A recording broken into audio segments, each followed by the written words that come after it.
Bonsoir et bienvenue sur ce pavillon breton de cette 60e édition du Salon de l'Agriculture. Tout autour de moi, 47 exposants venus de toute la région.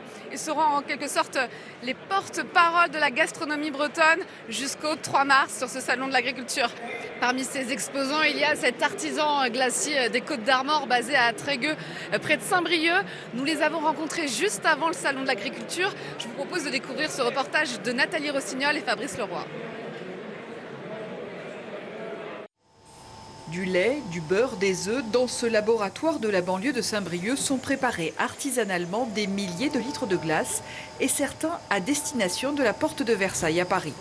Il en part en gros 300 bacs à peu près de ce format-là. Soit environ 12 000 boules qui seront à déguster dans les allées du Salon de l'Agriculture. Et depuis 15 ans, l'entreprise n'a jamais manqué le rendez-vous. On commence notre saison avec le Salon de l'Agriculture. C'est un départ de production et puis c'est une belle image de marque. On travaille du lait cru, on travaille de la crème fraîche et donc les clients nous retrouvent à Paris, ils viennent en vacances en Bretagne et on les retrouve après l'été.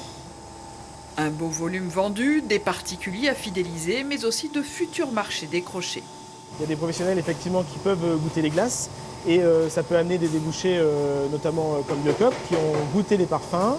On a travaillé sur des produits un peu similaires au départ de travailler avec Biocop pour leur créer des vacherins individuels. Et puis après d'autres professionnels qui nous demandent de créer des desserts à façon en ayant goûté la base des glaces. C'est aussi pour faire connaître son produit, le poiré breton, et pour se mesurer également à ses concurrents que Jean-François Courcou avait décidé de participer au Salon de l'Agriculture en 2020. On regarde la Clément, on voit déjà les bourgeons qui commencent à pointer. Un produit issu de variétés de poiriers très locaux et réalisé très différemment du poiré normand. Dans la méthode de transformation, on utilise des méthodes vinicoles comme les créments pour faire un vin, un poiré mousseux comme un vin mousseux. Cette recette, dès la première participation, a conquis le jury du concours général agricole. Médaille d'or pour les 3 dernières éditions. Fin janvier, le domaine Courcou a même reçu le prix d'excellence. Ce prix d'excellence, c'est vraiment l'aboutissement d'un travail sur plusieurs générations et sur plusieurs années. Donc c'est une fierté de l'avoir reçu. La fierté est d'autant plus grande que c'était la seule exploitation bretonne qui a reçu ce prix pour l'année 2024. Des prix qui dopent les ventes de 20 à 30% et qui ont facilité l'installation de Clément, 5e génération à œuvrer pour le poiré.